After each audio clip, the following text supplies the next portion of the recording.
kìíní orí kẹtàlá ìfẹ́ lòun náà kọ́ wa. Bẹ̀rẹ̀ látẹsẹ̀ kìíní títí dé ìparí rẹ̀. Kọ́rẹ́ńtì kìíní orí kẹtàlá.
It bothers me as a person. I don't know about you. Jesus don't wait in the continue to pass it back on you. Pass it back on the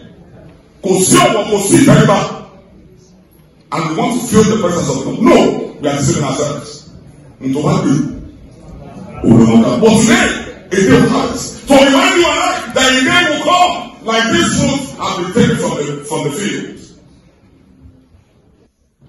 Kìlà òbí kìlà ó sọ, kìlà òbí kìlà ó sọ, bàtí bàbá máa pè má o, pè ọmọ sí wọn kò má o, wà sí orí iṣẹ́ ọmọ rẹ̀. Your body is a rental car because the owner of that body you will return it back to him. So I get a form of bàbá. Kí ló sọ wọn kò sí? Ìwọ̀n wọ̀nyí.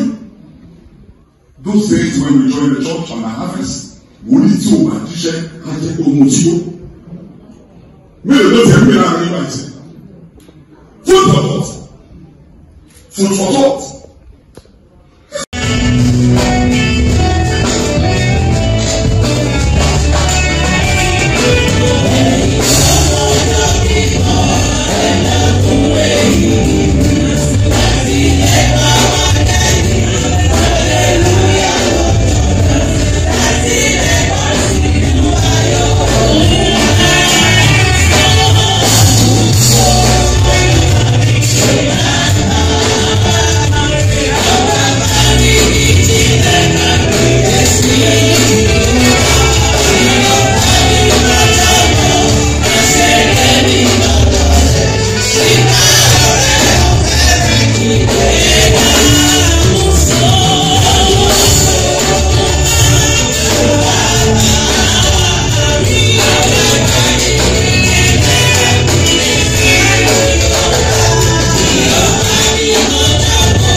Lónìí ọjọ́ tó dùn gan gidi ni mo dẹ̀ kí gbogbo àwọn ènìyàn Celestial worldwide. My position now is advisor to diocese to the pastor. So I beg everybody that we be together and we worship God, because God is the one, God is not two. So we thank God so much, and we thank our media presenter is here, Baba Olofi. Thank you so much. I see you always for social media. God bless you, and God bless your church, and all our friends coming for this occasion today. I'm so much happy, and my good brother here too. Oh, he's a wonderful man. Everywhere he buy tickets, go there, and they go and serving God and spending money, and we are so grateful. And this parish today is a wonder day, because last year we are here with the rain, but this year no rain. So we are big for our church, and the church where God provide. We have a lot of land, and they start the church from the scratch. They start from the scratch, and they start the building. But I know before it will be at least another 2 months or 3 months, it will be finished, and they will dedicate this church. Thank you so much, and God bless you. I'd like to welcome everybody to this harvest of Christ. Praise of Christ is a very, very long-awaited harvest. Last year, when we did this harvest, we did it in the mud. It was raining. You know, everywhere was not. It was just developing. But we thank God. Within 1 year, the church already, the building already erected, and we now have a beautiful sanctuary for all the members to worship and to do the harvest.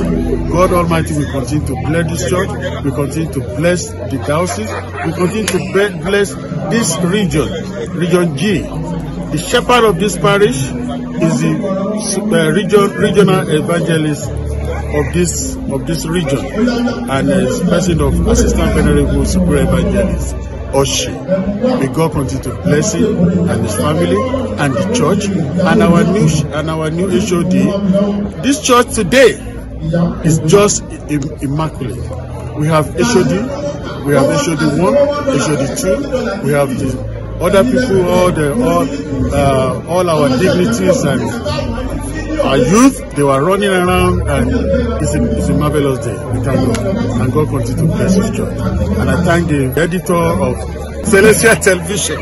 So we thank you for your. That's the person of Assistant Venerable Superior Evangelist Dr. Taiwo Balofi, and his assistant director of CCC-TV, Debo Fumora. He's been doing a fabulous job. May God continue to bless his church and bless his TV, and he produce more in Jesus' mighty name, I pray. We thank God for being alive to witness the harvest of Peace of Christ Parish. We thank God for the beautiful thing that God is doing here, and we pray for the shepherd and the members of this parish, that the Lord who has started this good thing will continue to do more in the name of Jesus. And at the same time, I'm using this opportunity to invite everyone to the church dedication and altar laying of Celestial Church of Christ, Holy Cross Redemption Parish 4. We have 3 parishes in Nigeria, and to the glory of God, the 4th parish is about to be established in the United States of America, coming up on November 9th to November 13th this year. I'm so glad to receive every one of you. Thank you, and God bless you. I want to use this medium to thank the Lord for this harvest, the harvest of New Dawn. I've always been here because these are family to me, a wonderful harvest. And I pray that the Lord of New Dawn will do unto us great things in the name of Jesus. And also, I want to invite you to our harvest on the 13th of November, Sunday, at 66 Global, 116 College Road, Atlanta. Please, we want you to come, and may God bless you all. Thank you. I'm greeting everybody that comes to this harvest today. So the harvest of Maryland is of Prince. So we thank God for this church because they have almost 10 acres of land. And last year we came here, and what I saw today is marvelous. They have built the church, and everything is perfect. And we thank God for the leadership of the church, and God will continue to be with them. God will continue to manifest His Spirit in this church. The glory of God is happening. The glory of God is showing. We thank God for the unity of this church, and I pray that God will, in His infinite mercy, will unite us together and let this last ship of salvation take us to the promised land. God, in His infinite mercy, will be with us. The youth of His diocese, what I have for them is for them to be in this church. So I know that they've been out there to experiment what is going on. They are coming back because they are the legitimate children of this church. We are adopted by the blood of Jesus Christ. These children are the youth are the ones that were born into this church. And by the grace of God, we will leave this legacy for them, because without them, so there is no Celestial. God will continue to be with Celestial. God will continue to be with them. They are doing great in their discipline. I want them to be in one accord. The way that the disciples of Jesus Christ were in one accord before they received the gift of the Holy Ghost. So God will give them the power to do it. God will unite us together and let us take this last boat of salvation to the promised land. I pray for excellent wisdom as you gave unto Paul, as you gave unto Daniel. Endow upon him in the name of Jesus. The words that we have received today in this harvest, let it be a blessing to all of us. Thank you because you have answered us. For in Jesus' mightiest name we have prayed.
today. It is not by my deeds, by grace of God, it's not by my deeds.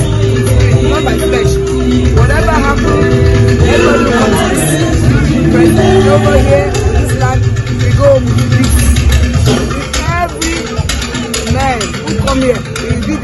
table. And every woman come here, one need some money, one needs to money.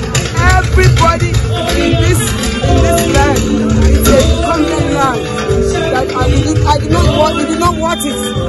We are all sinners, but we find favor from God, and the God of Almighty will put the grace on all areas. Whatever problem they brought here, God will solve the problem. They will come back next year and give testimony to God. And I thank our Chopper, I thank Jesus Christ, I thank Holy Mary. Peace be to you all. Peace of Christ Parish. We felicitate with them. Despite all what they went through, thank God for what we saw in ground today. It shows that God has manifested himself in his church. And God will continue to empower the shepherd. We congratulate him. And I congratulate the committee, this committee, and the choir. They did a wonderful job. I know that God that have called them will never forsake them. By this time next year, when we come back to this church, it's going to be magnificent more than this. God will continue to bless his church. Youth of Celestial Church, we are known to be an example to people in the community. We are known to be steadfast in all the callings, from doing God's work, writing the messages, all those things. But from school, we go back to church to contribute our own color. But nowadays, it's something different. And you know, it's very heart-sickening when we see how things are, the level how things are turned around to be. Just being the father, having the youth. Even in this country, I came to this country at a young age. So I go to Nigeria here, I spend my youth age in Celestial Church. But I appeal to them that they should turn around and go to the right path. I know God will continue to empower them and continue to guide their footsteps. Very, very nice house. With the new environment, with new church, new dedication of church. I mean, the environment is very, very appealing, and the church is members, everybody's spirit filled. It's our prayer that God will harvest good things for us in this mighty name. Diocese, as of today, well, peace has been returning back gradually. We want peace, and peace shall reign supreme in our life. Peace shall reign supreme in this diocese in Jesus' mighty name.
kìíní orí kẹtàlá ìfẹ́ ló